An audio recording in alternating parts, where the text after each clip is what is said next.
This is a PokePress special report. Hi, I'm Stephen Reich here at the PokePress PIRN Studios in Madison, Wisconsin. I'm on the phone with Neal Coomer, one of the performers of It's Always You and Me, the opening theme song from this season of the Pokemon TV show, Adventures in Unova. And Neal, we just had a few questions. Why don't we start off with the basics? Where are you from originally, and how did you get involved in music?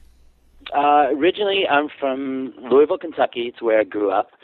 And when I moved to Nashville after graduating college, and that's where I started my music career shortly after I got out of college in Nashville, with another guy. We had a duo in Nashville. We got signed pretty quickly to a record deal after college, which, you know, the interesting thing is when you get signed to a record deal pretty quickly after college, you think, oh, well, that's what happens. You easily get record deals, you know.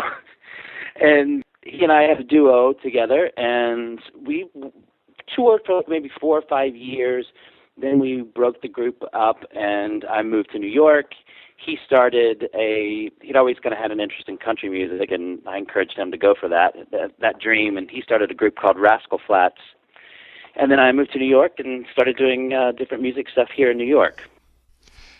And since moving to New York, what has your career been like there? The one thing I love about living in New York is it's very varied. A lot of different, music opportunities and different things to do here. I do different things. Sometimes, studio work. Sometimes do jingle work. Singing different jingles. Either radio or television. And then I also do some television work. I sing frequently on Saturday Night Live. It's one of the things that I do. And I also sang on the theme song for 30 Rock TV show and sang on different episodes for 30 Rock. Some for the TV show Smash. And, sometimes on Letterman or Good Morning America or Jimmy Fallon, different New York shows. I also sing most years on the Kennedy Center Honors, which usually airs, at the end of the year. And different things like that. Sometimes it's incredibly exciting, these really great things, you're singing at Carnegie Hall and things like that. And then other times it can be, very mundane and and very boring, but that's life, the highs and the lows, As Tootie from the Facts of Life would say, you take the good, you take the bad, you take them both, and there you have the facts of life. And shouldn't we all quote Tootie?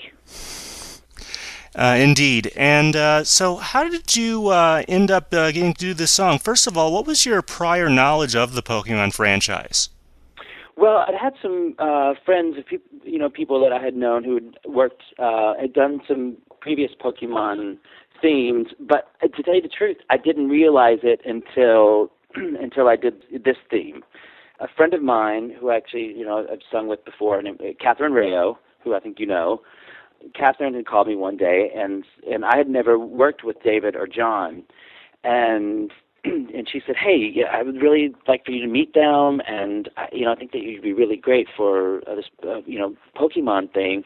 I recommended you to them, and so we, went into the studio to give it a shot, and it worked out really, really well. I mean, I love singing with Catherine. She's such an amazing singer, and really enjoyed working with David and John. When we got together with them, I realized we had a zillion friends in common and people that we knew, different relationships. But that's a lot like the music business here. It's like 1 or 2 or 3 degrees of separation from almost everybody in the music business here. When you've been around for a little bit and work with different people, you realize you know a lot of the same people, even if you haven't worked together before. Are there any parts of It's Always You and Me, the song, that you'd like to call out or have people pay attention to? I think the uh-ohs are rather special. If you think, no, it's funny. I love the melody of the song. Actually, it's like one of those things that once we, sang it, which it was a blast to sing. Some songs just instinctively or intuitively, they're not that hooky, But I remember. You always know if something is hooky when you wake up the next morning or 2 days or 3 days afterwards, and you just have that just running like a loop in your head. Sometimes, I'll sing something, and somebody may ask me later, well, how did it go, or what did you sing? And I don't even remember. It's like completely gone from my memory right after I do it.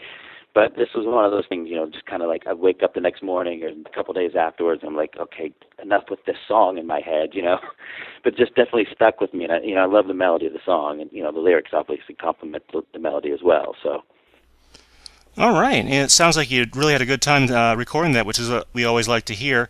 What about some of your other work? What have you been? You mentioned some shows that you've done vocals for recently. What else have you been working on? There is, I'm not the kind of guy who, after I, kind of left Nashville, I didn't come to New York with and start recording, making records and putting stuff out on iTunes and touring a lot here. I wound up kind of putting some of my energies into, other things like, that I just mentioned, singing background for different artists. I did some television shows, sang background for Dolly Parton, which was, absolutely amazing, especially because I got to sing, it's been a little while since I've done this, but, Dolly, she did a record of covers, and then one of the songs that she did on that record, on that round of TV shows was 9 to 5, and because I grew up in the 80s, getting to sing 9 to 5 with Dolly Parton, was a blast to me, and loved, absolutely loved working with her, and that, led to singing with other artists, but so that trajectory, which kind of kept me,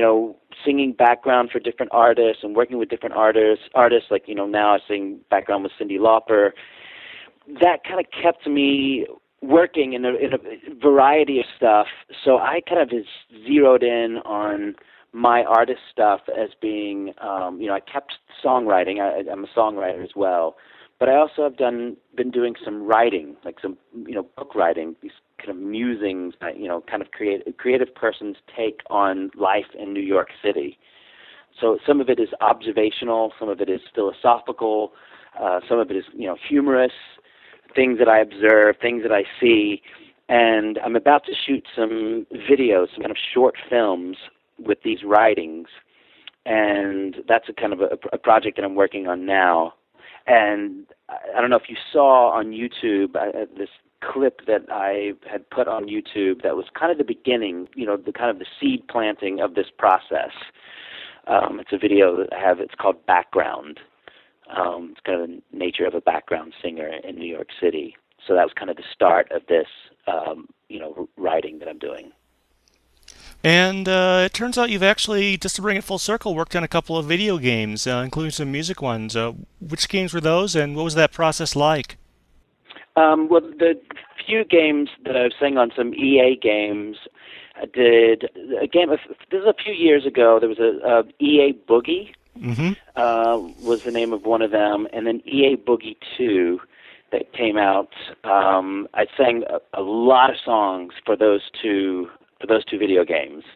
I don't know how many, but like total, maybe like 25, maybe. So it had a lot of vocals on it, a lot of songs from different artists. I did a lot of on those two games. Sims 3.